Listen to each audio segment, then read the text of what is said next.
Well, hello, YouTubers out there in the vinyl community and elsewhere. I thought I would answer a thread that was started by Lazerrus some weeks ago uh, about VBH, vinyl buying habits. So, I'm going to talk to you about my vinyl buying habits and maybe give some sort of historical background also.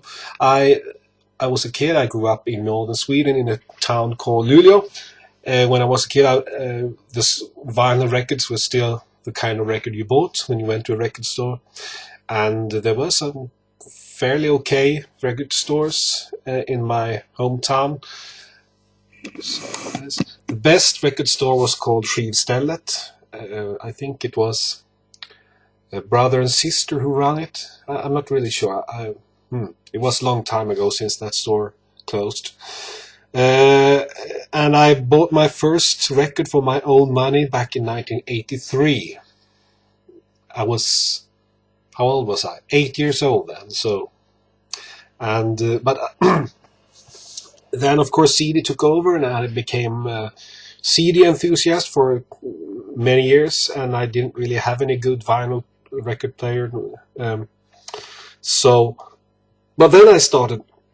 Well, then I got hold of a quite good, okay, fairly plastic, but still quite good record player turntable from Sony in the early 90s, and I started buying used vinyl for the first time in my life. That was back in 1994, I think, late 1994. So even if I by then had around 1,000 records in my collection, I would say that that's when I really started collecting, when I started buying used records, because I hadn't even thought about that earlier. So 6 years ago, I met my girlfriend and I moved down to Stockholm and also started working here. I'm a teacher when I'm not sitting here. And I couldn't find any jobs being a teacher up there north, and also I wanted to move, and then I was very lucky and I fell in love with my girlfriend and met her, and I moved down to her. 2 years ago, that was 6 years ago. 2 years ago, we both moved with her two sons to a larger apartment south of Stockholm. We lived north of Stockholm before, and by then I got closer to my job and also a bit closer to some of the really good record stores. I had to give you this background to be able to get up to my vinyl buying habits of today. The place that I often visit is actually a local charity shop in the part of Stockholm where I live. It's called Skärholmen, and this local charity shop is called Myrorna, and they have stores all over Sweden. I think they make quite a good job because, of course, they raise money for good causes. And the Myrorna store that is quite close to my job and quite close to where I live is quite good. Of course, lots of rubbish there as well, but I've done some really super findings there. Close to me, there's also a small antique flea market thingy market type in a cellar at the Sätra Mall, where I also made some good findings. That's quite close. If I go towards central Stockholm, I have to say that one of the best things about moving to Stockholm is there's so many record stores.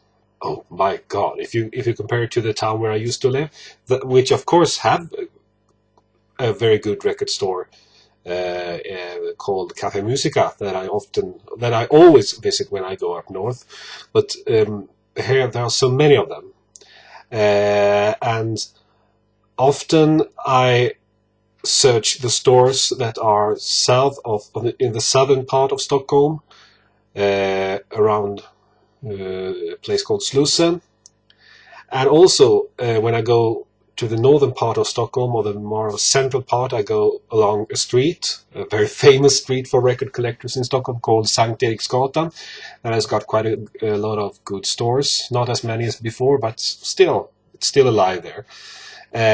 Sometimes I go to even further north to a town called Solna. That was much closer to where I lived before in northern Stockholm, but so I went there more often back then, some years ago. But I still go today. But the problem is that the only days that the really good stores are open there are Wednesdays and Saturdays. And Wednesdays, of course, those days I work from 8 to 5, so there's no chance that I can get there then. And sometimes Saturday I don't have time to go there, so I often go to Solna during my vacations or when I get some time off. And they have very good stores there, and also I tend to find the records a bit cheaper than in Stockholm. Yeah, and it happens now and then that I go on a record tour up to the town Uppsala, that is 1 hour, over 1 hour, well, 1 hour's driving from Stockholm. Well, I go by train. I don't have a car, and do some really good findings in some great stores there. So there's not really a lack of stores here. It's more of a risk of really emptying your bank account too quickly. So I try to keep myself on a lead, and it's not very easy all the time. Besides that, I buy some records on an auction site called Tradera. Often when it comes to more rare 78 RPMs, because some time ago they stopped selling 78 RPM records at a place called Nostalgipalatset in Stockholm, a place that I think somewhat lost on that. It's still a nice record store, but it had this special thing where they sold some fine 78 RPMs. So now I have to often check through the charity shop bins, trying to find interesting 78 RPMs, since, you know, I collect them, and they even gave this YouTube channel its name. So it happens that I buy some 78 RPMs on Tradera, on the auction site. Not very cheap, of course.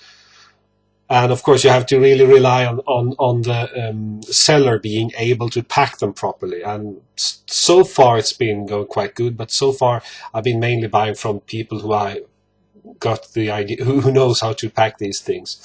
Then sometimes not very often because it's quite expensive, I buy the occasional vinyl album from internet store called Hot Stuff, and also from a record store on internet called CD On.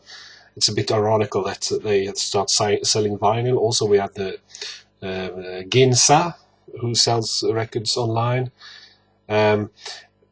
So I do a bit of online shopping, although, as many others say, the hunt for records is of course much more fun, much more rewarding when you go out to the store and you look through the bins and find stuff. Oh my god, I mean, ooh, that's something. I mean, I think when you're in a record store and you search for records, I think that is probably when I feel as most peaceful, in peace with myself, even though I'm muttering that this store is just selling shit, or oh my god, I can't really afford this, blah blah blah.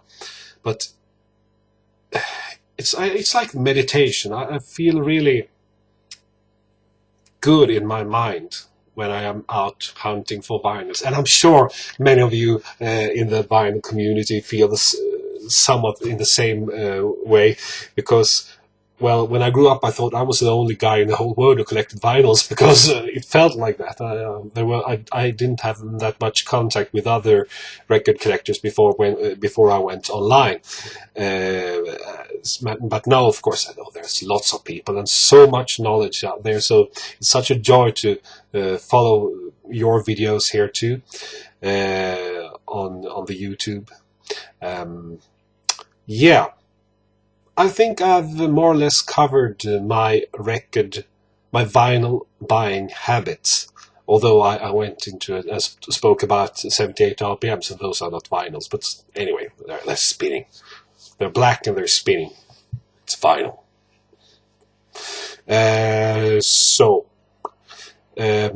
Yeah, I think that's more or less an accurate description of my vinyl buying habits. Bye-bye.